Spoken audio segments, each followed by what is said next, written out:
Okay. So today we are going to start compound interest. In the last class we have done tax. ठीक है, tax हमने करा था last class में. एक बार टैक्स थोड़ा सा रिवाइज कर लेते हैं. टैक्स क्या होता है? टैक्स होता है अगर आप किसी डिस्काउंट का ऑपोजिट होता है टैक्स. डिस्काउंट में आपको वो इंटरेस्ट दिया जाता है. डिस्काउंट में आपको क्या दिया जाता है? वो माइनस कर देते हैं मार्केट प्राइस से. जैसे आपको 100 रुपीज का डिस्काउंट है तो आपका मार्केट प्राइस से, मार्केट प्राइस मतलब आपने अगर शर्ट परचेज करी 500 रुपीज की तो वो माइनस कर देंगे.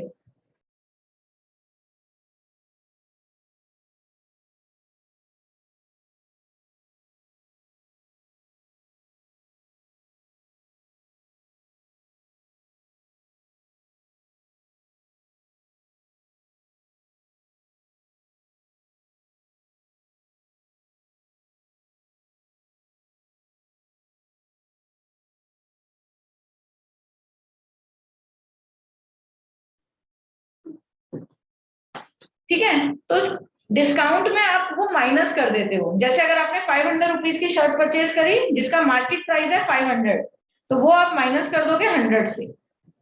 ठीक है, तो ये आ जाएगा आपको सेल प्राइस आपका हो जाएगा कितना? 400. क्लियर है? क्लियर? फिर हमने करा टैक्स. टैक्स क्या होता है? टैक्स वैट का टैक्स होता है, गवर्नमेंट लगाती है. जीएसटी का टैक्स होता है जो आपको एक्स्ट्रा पे करना होता है. जैसे फॉर एग्जांपल आपने कोई चीज परचेज करी 3000 रुपीज की, उसमें 15% टैक्स है. ठीक है, तो ये आपको परचेज वाला अमाउंट है और ये टैक्स है. तो आपको क्या करना है? आपको क्या करना होगा? 15% ऑफ 3000 निकालोगे. ठीक है, और जितना भी 15% आएगा इसका वो इसमें प्लस कर दोगे. तो this is the tax. Clear है? अब नेक्स्ट देखो क्या है? Compound interest.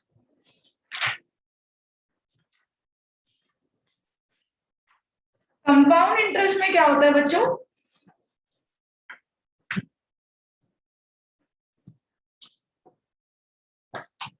कंपाउंड इंटरेस्ट में आपको अगर याद हो, आपने सिंपल इंटरेस्ट पढ़ा था लास्ट ईयर, तो पहले हम वो रिवाइज कर लेते हैं क्योंकि तभी आपको समझ आएगा कंपाउंड इंटरेस्ट.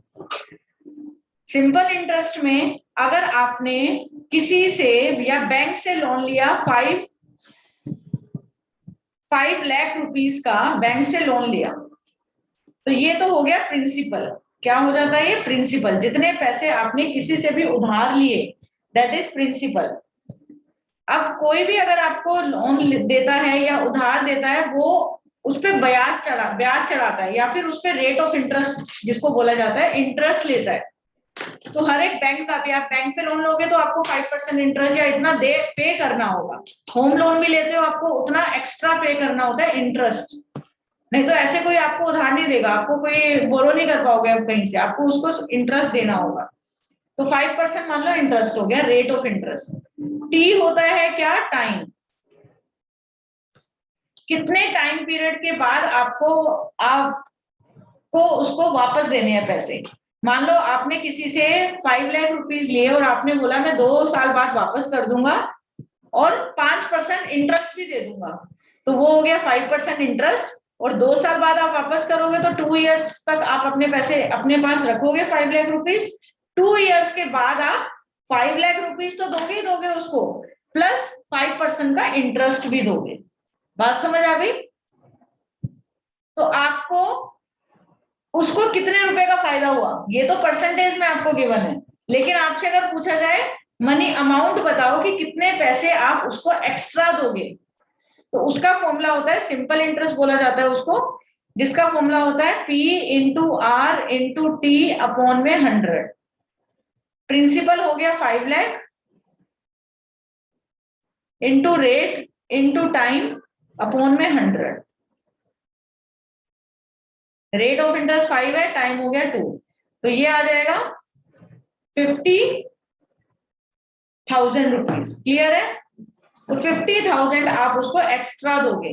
तो कोई आपसे अगर 5% इंटरेस्ट लेता है और 2 साल के लिए उधार देता है तो 2 साल बाद आप उसको 50,000 रुपीज और एक्स्ट्रा दोगे. 50,000 हो गया इंटरेस्ट, उसका बेनिफिट. फायदा। बात समझ आ गई?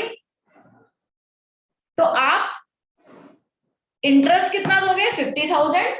लेकिन एक टर्म और आती है अमाउंट। अमाउंट होता है इंटरेस्ट के बाद, इंटरेस्ट ऐड करने के बाद आप टोटल अमाउंट उसको कितना पे करोगे। आप खाली उसको 50,000 थोड़ी ना दोगे 5 लाख रुपए लेके। आप 5 लाख तो दोगे ही दोगे। जो आपने उधार लिए हैं उससे उससे बोरो जो किए थे 5 लाख रुपीज 2 साल पहले, वो तो आप उसको दोगे, प्लस इंटरेस्ट भी दोगे जो 5% का लगा है। तो आप उसको टोटल दोगे। अमाउंट का फॉर्मूला हो जाता है सिंपल इंटरेस्ट प्लस प्रिंसिपल। तो प्रिंसिपल में अगर मैं इंटरेस्ट को ऐड कर दूं तो टोटल अमाउंट कितना आप उसको पे करोगे? 5,50,000। क्लियर है सबको? तो this is the amount to be paid जिससे आपने बोरो करा। क्लियर है? अब ये तो बात रही सिंपल इंटरेस्ट की। कंपाउंड इंटरेस्ट क्या होता है? होता ये है कि यहां पे तो आपका 2 साल की बात है, लेकिन अगर आप मान लो होम लोन लेते हो, उसने बोला कि 2% आपको इंटरेस्ट देना है, हर ईयरली बेसिस पे होता है या फिर मंथली बेसिस पे होता है क्या? इंटरेस्ट। अब 2% किसके ऊपर इंटरेस्ट आप देते रहोगे? अगर किसी ने भी सुना होगा कि होम लोन लिया है और उसपे इतना इतना इंटरेस्ट नहीं सुना तो सुन लो। होता क्या है, जैसे हम घर के लिए लोन लेते हैं तो प्रोसीजर रहता है कि मान लो आपने घर के लिए होम लोन लिया 50 लाख रुपीस का। 50, ठीक है, 50 लाख रुपीस का आपने घर के लिए लोन लिया। ठीक है, ये तो हो गया प्रिंसिपल। क्लियर? अब होता क्या है, आप क्या चाहते हो? 5% का आपका इंटरेस्ट लग रहा है पर ईयर। इस चीज को ध्यान से समझना, तभी आपको डिफरेंस पता चलेगा सिंपल इंटरेस्ट और कंपाउंड इंटरेस्ट में। 5% आपका क्या लग रहा है? इंटरेस्ट लग रहा है एवरी ईयर।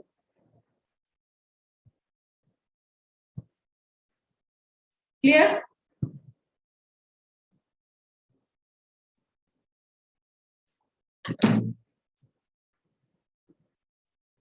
अब इंटरेस्ट किस पे लगता है? 50 लाख रुपीस पे लगेगा, ठीक है, या फिर मान लो पर मंथ लगेगा आपका। 5% इंटरेस्ट आपको पर मंथ देना है। तो आप कैसे पे करते हो? आप बैंक को ये बोला जाता है कि आप 20 ईयर्स तक पे करो। ये जो 50 लाख रुपीस आपको देने हैं ये तो 20 साल तक देने हैं आपको। और हर महीने आप 30,000 या फिर 40,000, फिर ईएमआई नहीं जाती, ईएमआई अगर किसी ने सुना होगा, इंटरेस्ट, ठीक है। तो आपको घर की ईएमआई देनी होती है। मान लो आपने 40,000 रुपीज, लेट सपोज 40,000 रुपीज आप हर महीने बैंक को दोगे। और ये कब तक दोगे? 20 ईयर्स तक। तब जाके वो घर की पूरी पेमेंट आप दे दोगे और घर आपका हो जाएगा। तब तक आपने, जब तक आप बैंक का लोन नहीं चुकाओगे तब तक आपका घर नहीं होगा। घर तो हो गया है लेकिन आपको बैंक का लोन भी तो देना है ना, कंप्लीट करना है, वो 20 साल तक करना है। तो अगर 20 साल के अंदर आप 40,000, सोचो हर महीने आप 40,000 आप पे कर रहे हो, ठीक है, 20 साल तक आप पे करोगे तो बैंक को आप कितना ज्यादा इंटरेस्ट दे रहे हो। अगर आप 40,000 सोचो, 40,000 आप हर महीने पे कर रहे हो, तो अगर मैं 40,000 को इंटू 12 कर दूं तो ये हो गया 48 लाख। तो एक ही साल का हो गया, सॉरी 4,80,000 हो गया एक साल का। और आप ऐसे ही 20 साल तक दे रहे हो। एक साल में आपने बैंक को अराउंड 5 लाख रुपए दे दिए। समझ आई? एक साल में बैंक को आपने 5 लाख रुपीज दे दिए, क्योंकि आप every month you are paying 40,000, हर महीने दे रहे हो। सिंपल सी कैलकुलेशन है। फिर एक साल में आपने बैंक को दे दिए 4,80,000, अप्रोक्सीमेटली 5 लाख। और 20 साल में आप कितने दोगे? 20 इंटू 5 लाख। एक साल में आपने 5 लाख दिए, 20 साल में अराउंड आपने 10 लाख रुपए दे दिए बैंक को। ये होता है, ये ऐसा नहीं है कि मैंने ये डिजिट लिए, ऐसा होता है। तो बैंक ने देखो 20 साल बाद डबल कमा लिए, डबल से भी ज्यादा होता है बल्कि। तो आपको वो घर 5 लाख का नहीं पड़ा, 50 का नहीं, सॉरी 100 लाख आपने दिए। जब आप 20,000 को 5 से मल्टीप्लाई करोगे 100 लाख हो जाएंगे। तो देख सकते हो, आपने 50 लाख अगर बैंक को लोन लिया आपने उधार, 20 साल बाद, 20 साल तक you are paying 100 lakhs। Can you imagine? तो आपने डबल पैसे दिए, ठीक है, हर मंथ दे रहे हो आप। अब इसको कम कैसे कर सकते हैं? होता क्या है, इसको कम करने के लिए अगर तुम्हें 20 साल तक नहीं करना तो तुम कम करोगे, डाउन पेमेंट बढ़ा दो। डाउन पेमेंट होता है, देखो बताती हूँ, अब तुम दे रहे हो 20 साल तक, ठीक है, ये 20 साल आप हर महीने 40,000 दे रहे हो, समझ आया? इंटरेस्ट जो ये 5% का इंटरेस्ट है ना, वो होता है 5 लाख में। स्टार्टिंग के पहले महीने होगा 5% किसका? 50 लाख का। मान लो तुमने पहले मंथ, अब इस चीज को ध्यान से समझना, अब अगर मैं फर्स्ट मंथ की बात करूं, फर्स्ट मंथ में आप कितना इंटरेस्ट दोगे बैंक को? यहाँ पे लिखा है 5%। तो 50 लाख का जो भी 5% आएगा, मान लो आपने 5% आ रहा है 40,000, वो आपने दिया, ठीक है, इसके लिए प्रिंसिपल हो जाएगा फर्स्ट मंथ के लिए, प्रिंसिपल हो जाएगा 50 लाख, क्योंकि लिखा है ना 5% आपको इंटरेस्ट देना है। रेट ऑफ इंटरेस्ट 5 हो जाएगा, टाइम पीरियड पहला मंथ हो गया, मंथ के लिए नीचे 12 से हम डिवाइड करते हैं, ये हो गया। अब अगर मैं सेकंड मंथ की बात करूं, सेकंड मंथ के लिए प्रिंसिपल ये नहीं होगा, this is very very important thing. For the second month this is not the principal. Second month के लिए ये प्रिंसिपल नहीं होगा। सेकंड मंथ के लिए जितना आपने 40,000 मान लो पहले मंथ बैंक को पे कर दिया, उसके बाद आपका कितना बचा? 40,000 आपने पे कर दिया, तो 50,000 में से 40,000 गए तो 50 लाख में से 50 लाख में से 46,000 आप माइनस कर दोगे। 0,0,046 50 लाख 49 लाख 64,000 रह गए। तो आपका सेकंड मंथ के लिए प्रिंसिपल बस इतना रहेगा, तो आपको इसका 5% देना है। 50 लाख का 5% नहीं देना, जितना 40,000 देने के बाद बचे, तो 49 लाख 64,000 रह गए बस। तो आपका इंटरेस्ट भी कम होता रहेगा ऐसे। फिर थर्ड मंथ के लिए प्रिंसिपल कौन सा होगा? ये वाला नहीं होगा, जो इसका अमाउंट आएगा ना, सिंपल इंटरेस्ट निकालने के बाद जो अमाउंट आएगा वो होगा थर्ड मंथ के लिए प्रिंसिपल। मतलब 40 आपने फिर से पे कर दिया, तो ऐसे प्रिंसिपल कम होता रहेगा हर मंथ के लिए। This is the main logic behind this compound interest, कि सिंपल इंटरेस्ट में एवरी ईयर या एवरी मंथ प्रिंसिपल सेम रहता है, लेकिन कंपाउंड इंटरेस्ट में प्रिंसिपल कम होता रहता है। जैसे अगर आपने होम लोन लोगे तो 5% आपका इंटरेस्ट लगता है, तो आप अगर पहले मंथ आपने 40,000 पे कर दिया ईएमआई, तो 5% उसका ही बचेगा जितना बचा। तो इसलिए लोग क्या करते हैं, जो 40 के बदले 50 दे देते हैं, 60 दे देते हैं, या कभी तुमने ज्यादा इनकम आ गई 1 लाख रुपए पे कर दिया, तो आपका जो ये जितने रह गए ना वो आपके कम रहेंगे। फिर उसका 5% देखो, अगर 50 लाख का 5% निकालोगे बहुत ज्यादा होगा, ठीक है, लेकिन अगर आप 1 लाख का 5% निकालोगे बहुत कम होगा, 10,000 का 5% निकालोगे और कम होगा। तो इसलिए आपकी जो नेट प्रिंसिपल है वो कम होता रहता है, माइनस होता रहता है इंटरेस्ट। तो प्रिंसिपल में से आप इंटरेस्ट माइनस कर दोगे, वो आ जाएगा नेक्स्ट मंथ का प्रिंसिपल। फिर सेकंड मंथ का जो इंटरेस्ट आएगा उसमें से आप इंटरेस्ट माइनस कर दोगे, वो आ जाएगा थर्ड मंथ का प्रिंसिपल। तो principal amount get on decreasing, आप इंटरेस्ट माइनस करते रहोगे। बात समझ आ गई? तो लेकिन ये वाले उसको बोलते हैं, इसको बोलते हैं कंपाउंड इंटरेस्ट। कंपाउंड इंटरेस्ट वो इंटरेस्ट है जब हम प्रिंसिपल जिसमें चेंज होता रहता है, पहले में जो स्टार्टिंग वाला प्रिंसिपल है, दूसरे के लिए प्रिंसिपल कौन सा बन जाएगा? इंटरेस्ट माइनस करने के बाद जो प्रिंसिपल बचेगा, इंटरेस्ट माइनस करके, मान लो यहाँ पे तुम्हारा इंटरेस्ट आता है 10,000, तो 10,000 प्रिंसिपल से माइनस करके जो बचेगा वो नेक्स्ट के लिए प्रिंसिपल रहेगा। फिर इसका इंटरेस्ट जो भी आता है वो माइनस कर दोगे, वो नेक्स्ट के लिए principal. So interest keeps on, principal keeps on changing. This is called what? This is called compound interest. Clear?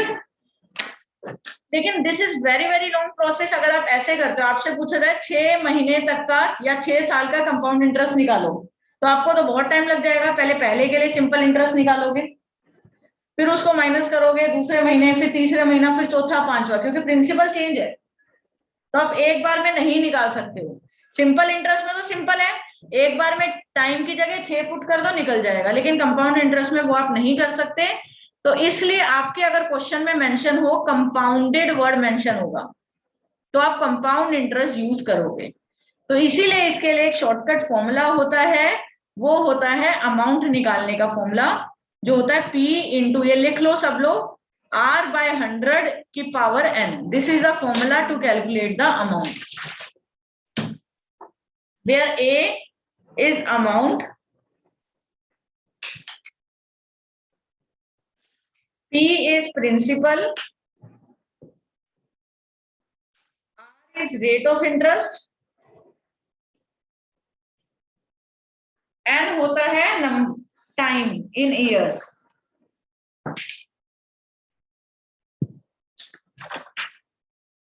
ठीक है, ये आपका फॉर्मूला होता है किसका? कंपाउंड इंटरेस्ट का. और A, P, R, N सबको क्लियर है क्या क्या होता है? ठीक है,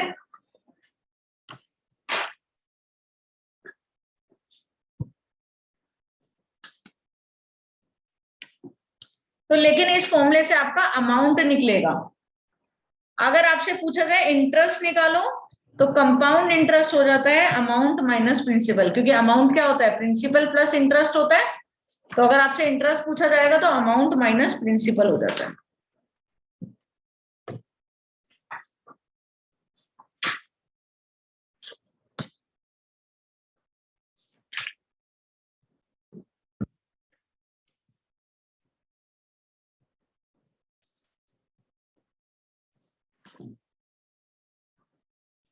किसी की कोई दूसरी क्लास तो नहीं है?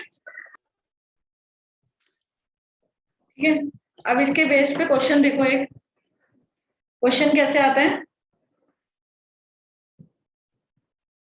Find compound interest eight rupees. में और भी कोई कॉन्सेप्ट है? नहीं, this is the last concept. एक इसी में ही है, compounded annually and compounded half yearly. Find compound interest eight ₹12600 for 2 years. Ma'am मतलब लोग कंपाउंड इंटरेस्ट को ही ज्यादा फेवर करते होंगे.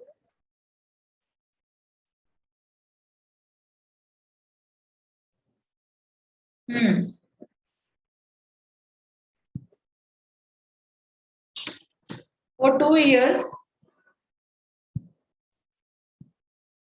at 10% per annum. Compound interest he use होता है ज्यादातर, क्योंकि जब हम बड़े बड़े लोन लेते हैं तो उसमें यही आता है कि प्रिंसिपल आपका कम होता रहता है. Principal keeps on changing. Principal keeps on changing का मतलब ये है कि हर साल आपका जितना पेमेंट बची है, आपका वो प्रिंसिपल बच जाएगा. लास्ट में लिखा है compounded annually. So this is the question. तो कैसे करोगे? फॉर्मूला लगाओगे, amount equals to P1 plus R/100. Do this question in your notebook also. P हमारा है 12600 इंटू 1 प्लस R, 10/100 की power n. n is 2.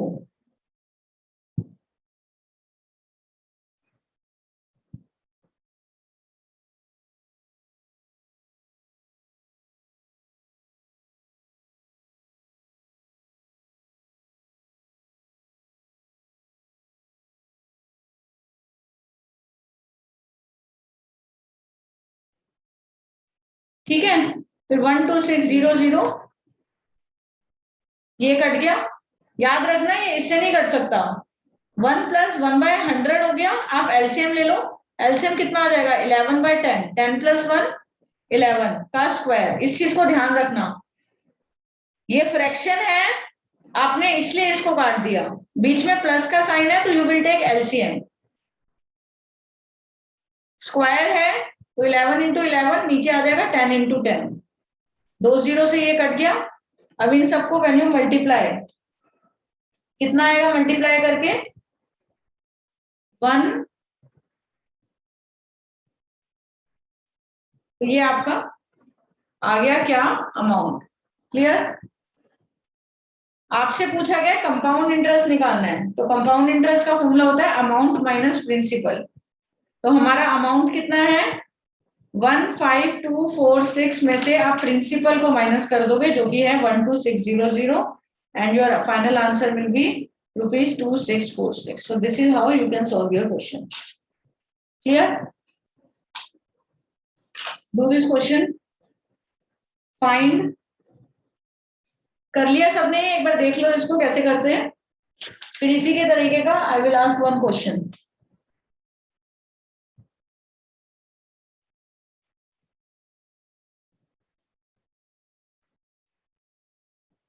Okay, find compound interest